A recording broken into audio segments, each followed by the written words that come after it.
வணக்கம் விஜய். ஈரோடு பிரச்சாரம், பெரியாரோட மண்ணு, அங்க போய் எப்படி பேசணும்? கெத்தா மாசா அப்படி பேசியிருக்கணும்ல. நீங்க என்னன்னா ரொம்ப டம்மி பீஸா பேசிருக்கீங்க விஜய். ஏன் அப்படி சொல்றேன் அப்படின்னா, பெரியார் யாரு? அதாவது 2000 வருஷ மதவாத, சாதியவாத, ஏற்றத்தாழ்வு, அடக்குமுறை, ஒடுக்குமுறை இதெல்லாம் புரட்டி போட்ட கடப்பார பெரியார். அப்ப அங்க போய் எப்படி பேசணும்? நம்மளால அவர் மாதிரி பேச முடியாது. ஆனா அட்லீஸ்ட் ஒரு குண்டூசி அளவுக்குனால ஏதாவது பேசணும்ல.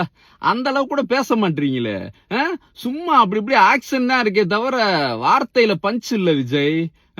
இன்னொன்னு, வள்ளுவர் மேல உங்களுக்கு என்ன அவ்வளவு கோபம்? பிறப்புக்கும் எல்லா உயிருக்கும் எல்லாரும் சமம் அப்படின்னு சொன்னதுனாலயா? நீங்க பேசுனதை பார்த்தா அது மயிலாப்பூர் குருமூர்த்தி எழுதி கொடுத்தது மாதிரி இருந்துச்சு. ஏன்னு கேட்டா வள்ளுவர் தான் அவங்களுக்கு பிடிக்காது. காவி சாயம்லாம் பூசி அந்த ஏதோ ஒரு வகையில வள்ளுவரை இழிவுபடுத்தணும் அப்படின்னு நினைச்சவங்க. ஏன்னா ஆதிசங்கரர் சிலைக்கு பக்கத்துல வள்ளுவர் சிலை வைக்க கூடாதுன்ற அளவுக்கு வள்ளுவர் மேல வெறுப்பு இருக்கிறவங்க அவங்க. நீங்க 2 பேரும் ஒரே இடத்துல எங்க சந்திக்கிறீங்க அப்படின்னு பார்த்தா, இப்ப நீங்க வள்ளுவர் பாயிண்ட்லயே அவங்க மாதிரியே பேசுறீங்க. அவங்க பாருங்களேன், காந்தி அப்படிங்கிறவரை கொலை செஞ்சதோட மட்டும் விடாம இப்ப அவர் பேர்ல இருக்க அந்த 100 நாள் வேலை வாய்ப்பு திட்டம் வரைக்கும் வெறுப்பாகிறாங்க. அவங்க காந்தி மேல வெறுப்பாகிறது, நீங்க வள்ளுவர் மேல வெறுப்பாகிறது, இதெல்லாமே ஒரு சிங்க் ஆகுது.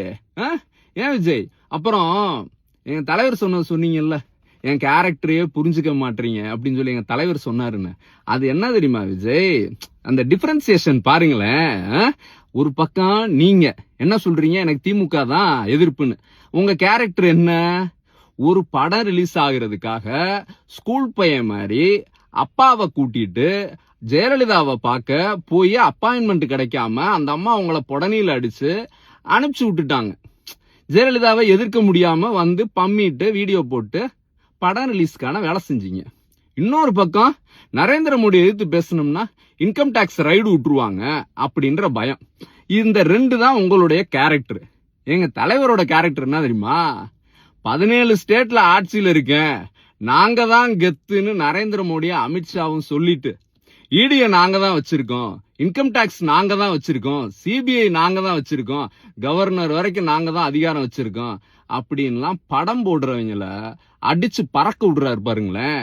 தமிழ்நாட்டுல நரேந்திர மோடிக்கு விடிஞ்சா அடைஞ்சா எப்ப பார்த்தாலும் எங்க தலைவரையும் தமிழ்நாட்டையும் தான் சிந்திக்கிறார்.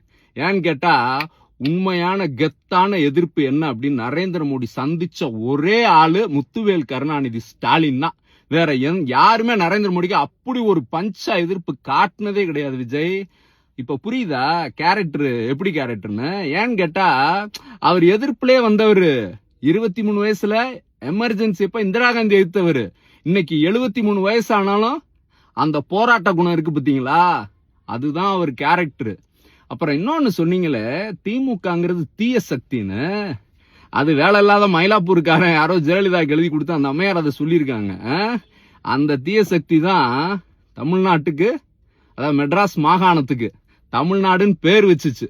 அந்த தீய சக்தி தான் இங்க இருக்க வன்னியரு, கவுண்டரு, தேவரு, யாதவரு, நாடாரு, பிள்ளமாரு, செட்டியாரு, அருந்தெதிரு, பல்லரு, பறையரு எல்லாத்தையும் அதிகாரம் அரசு அதிகாரிகளாகி குரூப் 1 அதிகாரியா குரூப் 2 அதிகாரி ஆக்கி பார்த்தது. அவங்களெல்லாம் அடுத்த கட்டத்துக்கு IAS IPS ஆக்கணும்ன்ற அளவுக்கு 27% இடஒதுக்கீடு கொண்டு வந்தது அந்த தீய சக்தி தான். சரியா? விவசாயிகளா இருக்கும்போது தமிழர்கள் கஷ்டப்படுறாங்கன்னு இலவச மின்சாரம் கொடுத்தது அந்த தீய சக்தி. அந்த வீட்டு பிள்ளைங்கள்லாம் நாளைக்கு நல்ல கௌரவமா வேலை பார்க்கணும்னு சொல்லி இன்ஃபர்மேஷன் டெக்னாலஜி பாலிசி கொண்டு வந்தது அந்த தீய சக்தி. அதன் மூலமா டைடல் பார்க் சென்னை, மதுரை, கோவை, திருநெல்வேலின்னு உருவாக்குனது அந்த தீய சக்தி. ஆட்டோமொபைல்ல இந்தியாவிலே நம்பர் 1 மாநிலமா தமிழ்நாட்டை ஆக்குனது அந்த தீய சக்தி. எலக்ட்ரானிக்ஸ் விஷயத்துல இந்தியாவில நம்பர் 1 மாநிலமா ஆக்குனது அந்த தீய சக்தி.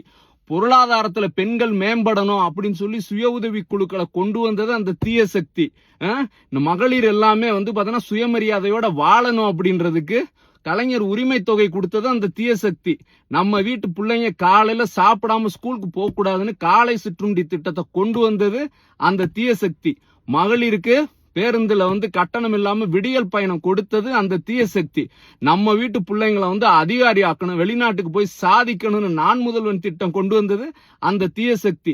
நம்ம மக்கள் எல்லாம் நல்லா வளமா வாழணும், உடல் ஆரோக்கியத்தோட இருக்கணும், மக்களை தேடி மருத்துவம் கொண்டு வந்தது அந்த தீய சக்தி. நம்ம வீட்டு பொம்பளை பிள்ளைங்க நல்லா படிக்கணும்ன்றக்கா புதுமை பெண் திட்டம் கொண்டு வந்தது அந்த தீய சக்தி. தமிழ்நாடுன்னு வந்தா அது திமுக தான். சரியா? என்ன படம் போட்டாலும் ஓடவே ஓடாது விஜய். உங்களுடைய ஃபிளாப் ஆரம்பிச்சிருச்சு.